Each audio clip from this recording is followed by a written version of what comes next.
God puts us in nations, in places, not by mistake, but to do a job. What if we opened our eyes to the needs of our colleagues, of our leaders, of our subordinates, and we were a priest on their behalf?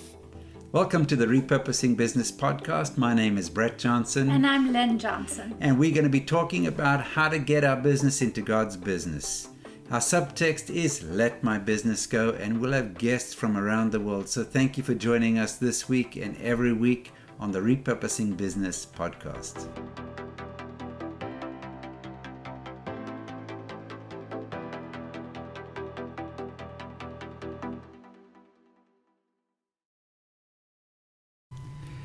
It's our month of miracles. My name is Brett Johnson, and today I'm talking about the miracle of the Reinstatement of Ministers. The Reinstatement of Ministers. Now, before I jump into it, let me back up and say that there's a strategy of the enemy that often impacts people who have been in quote-unquote full-time ministry. So these are people who have been pastors of churches. They might have planted churches, and they considered themselves to have a vocation inside the church. And then, through whatever series of events, God led them out of that. They got kicked out of it. It didn't work out, and they end up with a job. And for them, there's often a hankering to go back to ministry. Well, the strategy of the enemy is to decommission such people. So today I want to share 4 stories with you about people who were recommissioned. The first was in South Africa. We met a gentleman. He had been one of the top currency traders in the country, involved in the financial services industry. And at some point he felt that God wanted him to go to Bible college. So he went to a 4-year Bible college. Partway through, his funds were running low. And so he started a side business, just doing some stuff in the construction space, doing kitchen cabinets and kitchen countertops and so on.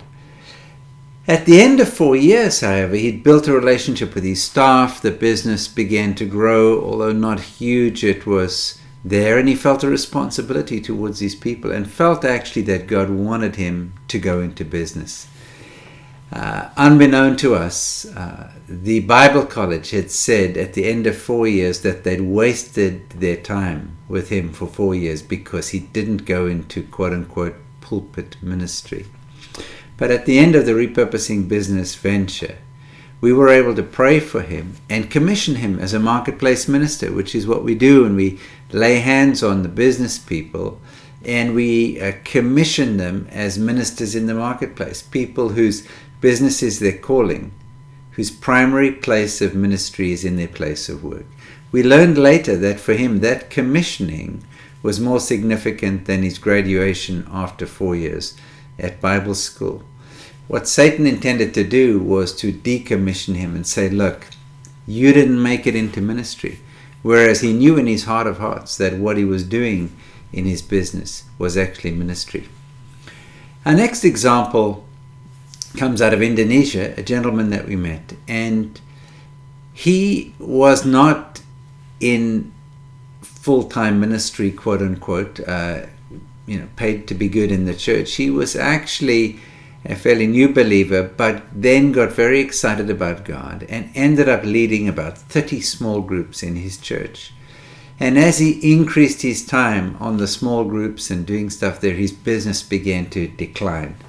And went from a substantial business to, when we met him, a failing business. God did a miracle, turned that around, and in our conversations with him through translation, he said, look, there's something missing.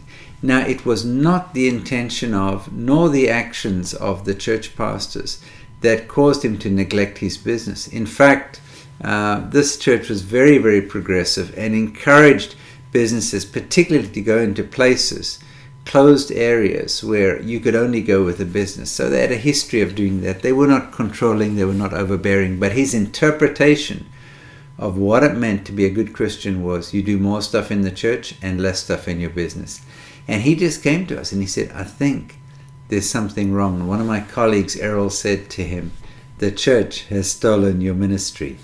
Now, as I said, it's not an indictment of the church, but his interpretation of what was expected of him. What was the upwardly mobile career path inside the local church? And it wasn't for him to be ministering in his business. Once that was sorted out, the businesses were able to expand, and he regained this influence in the marketplace. Still was involved in the church, but the church released him to have his primary focus, his primary place of ministry to be in the marketplace.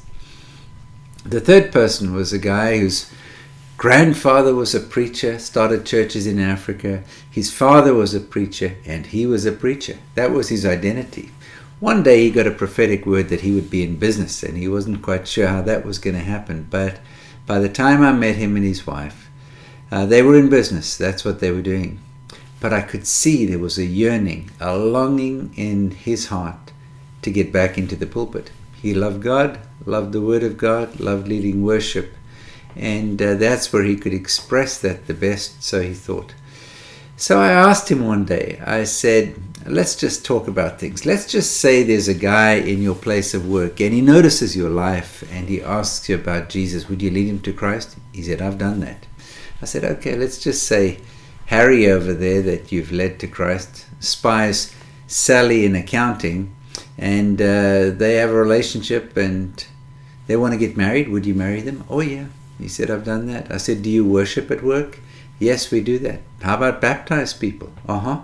So eventually I said, what is it that you would do in a church that you wouldn't do in your business? Take an offering was the only thing. Not that you can't take an offering at the business. But the point is that the definition of full-time ministry had effectively caused this person to think they'd been sidelined by God. It's a terrible feeling to feel that God has to get rid of you to finish his job. I remember when we moved from South Africa to the United States, it was 1986. I'd been leading a church as a young man, 25 years old, for about 5 or 6 years. And arrived in the States, and I would get reports about how the church was flourishing in our absence. And I had to contemplate, did God have to get rid of us to make a space for the church to grow? I mean, that was the question. And there was that old phrase, I don't know if it's true, God buries his prophets and finishes his work. In other words, God's not dependent on Moses or dependent on somebody else. He can find others to do the job. And so with that, it's very easy to fall prey to the notion of God has to set you aside in order to keep his agenda moving forward. So that was the case with this person. And once they realized that they're called to business as a place of influence, a place of ministry for people who will particularly not darken the doors of a church. The fourth person was also back in South Africa, and this young man had come to Christ as a teenager in his late teens. He was quite a hard-headed guy. I don't want to say rebellious, but has his own thoughts and opinions, and felt the call of God to go to Bible school and to become an evangelist. Well, his parents told him, you've got a month to get out of the house, and you're going to have to pay your own way, find your own way. I think they thought it might be shock treatment for him. Anyway, he was evangelizing in schools. He was able to get a chainsaw from his dad, and his dad didn't give him money but gave him a means of producing income, and he began chopping up firewood and selling firewood. And so as time went by, he planted a church in another city in South Africa and found he didn't really enjoy pastoring a local church. He much more enjoyed pioneering things and doing things. Somewhat by mistake, a business opportunity came along. He started a business on the side, and the business flourished and took off. But by the time we met him, 20 years later perhaps, he was convinced and had come to terms with the fact that he was no longer in ministry. And he would be in leadership, but kind of in a secondary position in a church, and he'd come to rest with that. In fact, he said to me, Brett, you're not going to try to change my views of the church, are you? over the course of an executive intensive, which is about a week-long intense program, over the course of that time, we could see God stirring in his life. I thought, hey, God must really be moving in his life, because he had tears in his eyes when I was speaking the first two days. I found out later he had tears in his eyes because he was angry with me, because I was telling him the world was round. He'd come to believe it was flat, and so it was quite fascinating. But on the last day, we saw God reinstate him as a minister, that mantle of spiritual leadership, he took it up again. It settled on him again. And it was interesting because he was early on in terms of making a presentation. We prayed for him, recommissioned him as a marketplace minister. And then pretty much from then on, Lynn and I stepped back and he prayed for the rest of the people. I got a message a few days later that he had led some more people to Christ. He was back in the saddle, as it were. One of the miracles we see is that everyday men and women in business realize business is their calling.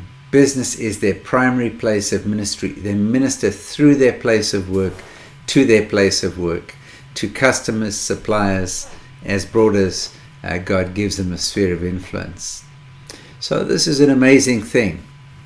And it's very much like somebody being born again when they realize that statistically the majority of people are called to be in the marketplace. Statistically, 100% of us are called to work. People used to say to me, Brett, I don't know my calling. And I tell them, you are called to work. It doesn't matter whether the name on your payslip is the municipality of Cape Town or the First Presbyterian Church of San Mateo or the IBM or Cisco or Apple. Doesn't matter. We're called to work, and our place in the marketplace is our primary place of ministry.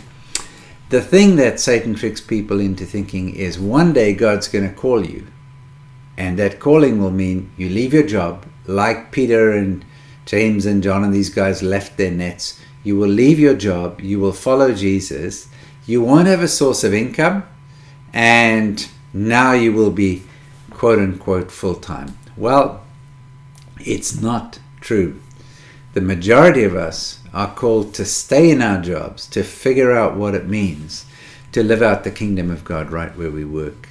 And very few are called to actually be solely in pulpit ministry. And there are many in pulpit ministry who have the capability to produce an income.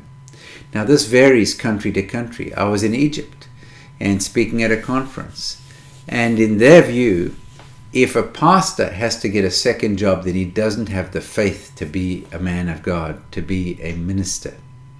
Whereas in other countries, like the Ukraine, when I went there in 1992, and I asked, what percentage of your pastors have regular jobs? And the guy who was the head of a Pentecostal denomination told me 99.9. I am the only one who doesn't have another job. Everybody is bivocational. This is common in Nigeria, common in many nations. But in the Western world, we've sort of got this idea that the pastor, the priest, the preacher is going to be quote-unquote full-time. Well, if you're out there in the marketplace and you're waiting for a calling, you're called to work. And where are you commanded to work? Start with your current job. And don't let the enemy dupe you into thinking that you've been set aside because once you were in the pulpit, now you're just at a place of work. It's not God setting you aside. It's God expanding your sphere of influence so that you can reach people who are not reached by the traditional church. So I hope you've had a good week, and I look forward to our next session on Marketplace Miracles.